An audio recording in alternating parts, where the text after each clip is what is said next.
And here we are, guys, for our last video in the unit of Rome, having to deal with the fall of Rome. Take a second, though, and if you look at your 6K notes at the top, there's a question that says, knowing what you know about the Roman Empire and successful empires, what do you think were some of the main causes of the fall of the Roman Empire? Go ahead, take a minute, pause the video, and take your best guess. It doesn't have to be right. This is you just trying to see how much you know. And we're back now, so hopefully you guys took some guesses at that. And we're going to actually go ahead and talk about the causes for the decline of the Roman Empire. There are a lot of them. All right, the first one is geographic size. Okay, the geographic size of the Roman Empire is going to make it very difficult to defend and administrate. Okay, remember, again, even though the Romans had roads which helped them transport goods quickly from one portion of the empire to the next, it's still a large empire. They don't have internal combustion engines. They definitely don't have the airplane. And God knows they don't have email or Snapchat.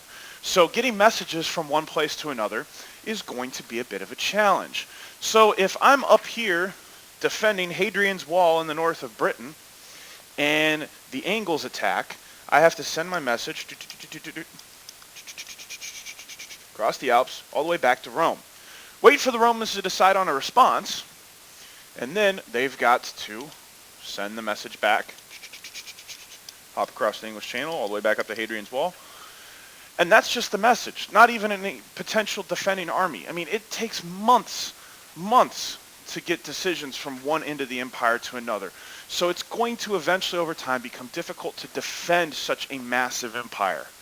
Okay? Invasion.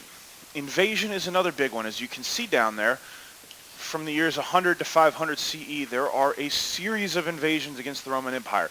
And the difference between these invasions and ones that had occurred before in the Roman Empire is that these invasions are not coming from another empire. They are just tribes of these Germanic tribes from different parts of the world are just going to attack every once in a while, here and there. You've got the Angles, the Saxons, the Franks, the Goths, the Visigoths, the Ostrogoths, the Huns, the Vandals, and more Goths. Okay? They are all coming in from different parts of Germany. And it's not one large army that the Romans can send their legions out to meet. It's small groups raiding and attacking in small parts. And the running joke was that while the Romans created these spectacular roads to help with transport, all the roads in the empire lead to Rome, which also allows armies and invading armies to get to Rome pretty quickly. Another cause, economy. The cost of defense is very, very, very, very high. Okay, we see this today when it comes to sending our military overseas. It's expensive to operate a large standing military. And to have a massive empire and effectively defend its borders, you have to have a large standing military. Well, you have to pay the troops, you have to pay for their equipment, you have to feed them, you have to do all of this. That's not cheap. It's very expensive. So the cost starts to run the empire into debt. And eventually, towards the end of the empire, what they're going to do, instead of simply coming up with new ways to create money, taxes, things like that, the empire is going to take the always dubious choice of, we're just going to print more money. When you print money, it loses its value because it becomes less scarce. This is Economics 101 right now. So we have a devaluation of the Roman currency. Its buying power goes down. So cost of goods goes up. So whereas my loaf of bread might have cost me 1 drachma, now, since drachmas aren't exactly rare anymore, now it might cost me 5. Well, my salary didn't increase, just the cost of food. Okay? So we have inflation because we have devaluation of Roman currency. So that's going to cause problems. That doesn't impact the rich. The rich don't have an issue with that. As we saw with the fall of the Republic, one of the causes that led to the Roman Civil War and made it ripe for such a thing to happen was this same thing. The poor people are the ones who suffer when this happens, and they can't afford food. All right. Another cause for decline here is the military. The army is going to start to include non-Romans. So throughout most of the history of the Empire and the Republic, we have these legions that are made up exclusively of Roman citizens.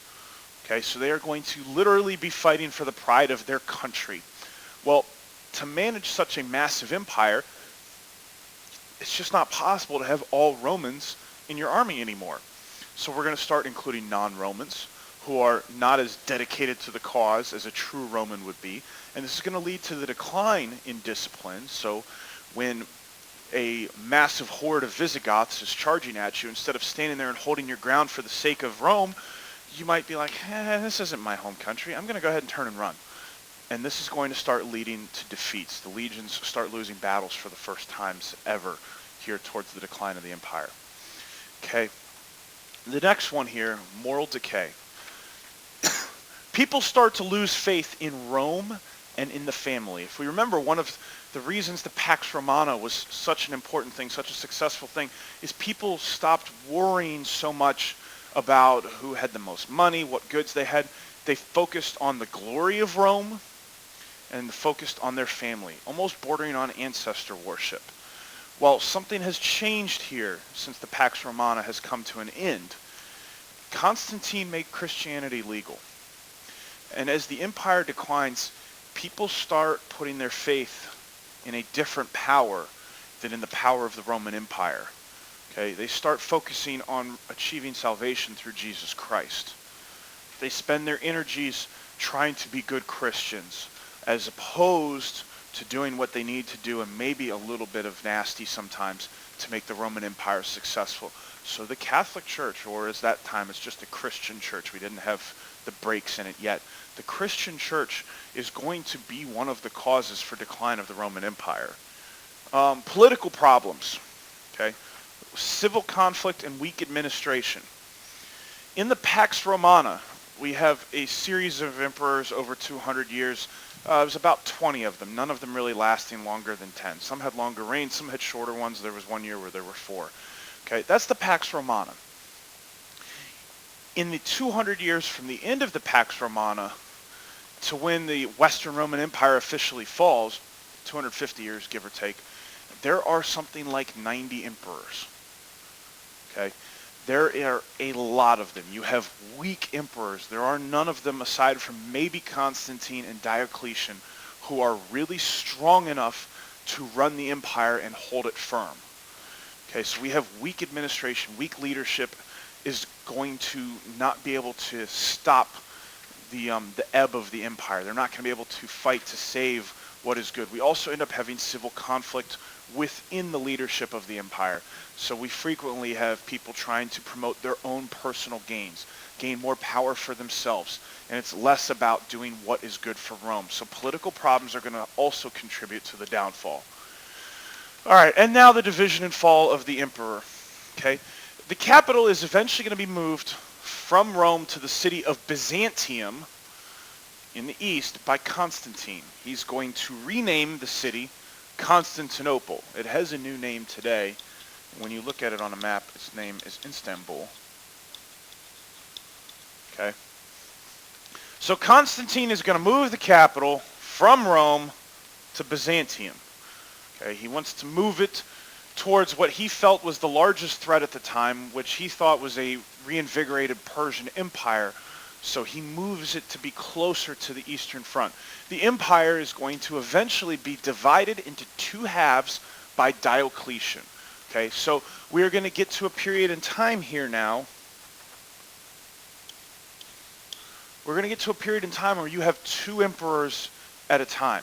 You have an emperor in Rome who is the Western Roman Emperor, and you have an emperor in Byzantium or Constantinople who is the Eastern Roman Emperor. So you're going to have 2 emperors now, an Eastern and a Western half. The Western Roman Empire is going to survive until the year 476 CE, when it ceases to have a Roman emperor, which is a very PG way for me to say that the Visigoths came through and killed the emperor and sacked the city. And that is the official fall of the Western Roman Empire. Now, the Eastern Roman Empire does not fall when this happens. It's going to live on, as what becomes known as the Byzantine Empire and continue on for another 1,000 years. And that is where our next unit is going to take us, and that brings us to the end of this unit.